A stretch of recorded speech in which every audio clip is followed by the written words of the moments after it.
শুভরাত্রি বন্ধুরা। তো দেখো রান্নাঘরে এসেছি, বিকেলের মানে চা খাওয়া হয়ে গেছে। একটা কাজের জন্য, কাজ তো সারাদিন চলে আমাদের গৃহিণীরা, যারা আমরা গৃহিণী, সকাল থেকে সন্ধে পর্যন্ত যতক্ষণ না রাত্রে আমরা ঘুমাতে হবে ততক্ষণ আমাদের কাজ চলতেই থাকে। তো ভাবছিলাম যে একটু কাজও করব, একটু মোবাইলেও একটু অ্যাক্টিভ থাকবো, প্লাস এই কাজটাও করবো। তো দেখো কি অবস্থা, আমি বাঁধাকপি কাটতে এসেছি।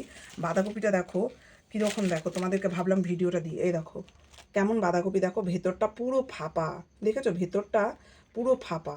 এরকম বাঁধাকপি মানে আজকে প্রথম আসলো আমার বাড়িতে।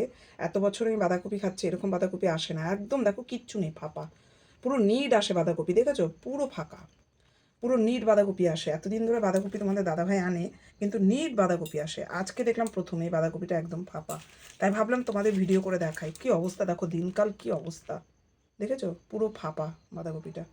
এটা তোমাদের দাদাভাইকেও আমি দেখাবো, ওই জন্য ভিডিওটা আরও করে রাখলাম। ওকেও দেখাতে হবে, নাহলে তো বিশ্বাস করবে না, কারণ কেটে ফেলার পর তো বিশ্বাস করবে না। তো দেখো এই বাঁধাকপিটা কাটলে, আমি ভেবেছিলাম আমরা দেখো গোটা বাঁধাকপি আনলে না অর্ধেকটা রেখে দিই আর অর্ধেকটা করি, কারণ তিনজন মানুষ তো অতটা লাগে না। আলু দিই, টমেটো দিই, মটরশুঁটি দিই, অনেকটাই বেড়ে যায়। অর্ধেকটা করলে অর্ধেকটা রেখে দিই। কিন্তু এই যা বাঁধাকপি, এটা পুরোটাই করে ফেলতে হবে, কারণ কিচ্ছু নেই ভেতরে, পুরোটাই করতে হবে। তো এই তো অবস্থা দিনকাল। মানে ভেতরে ঢুকে মানুষ কি করে দেখবে বলো, বাইরে থেকে মানুষ বুঝবে, ভেতরে ঢুকে থোড়েই দেখবে ভেতরে কি আছে। এই তো কিছু বলার নেই, কাকেই বা বলবো, দোকানদারকেই বা কী বলবো, সেও তো বাইরে থেকে দেখে কিনেছে। কিন্তু বাঁধাকপিটা ধরেও কিন্তু এই যে বাইরে থেকে যে ধরেছি, ধরেও বোঝা যায়নি ভেতরে এরকম ফাঁপা।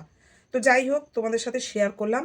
তোমরা কিন্তু কেউ আবার খারাপভাবে কিছু নিও না। দিদি আবার এগুলো শেয়ার করছে, অনেকেই মানে দুই একজন দেখছি একটু ইয়ে করছে, মানে আপসেট হচ্ছে। যাই হোক, সব কিছু তো শেয়ার করি তোমাদের সাথে, তাই এটাও শেয়ার করলাম।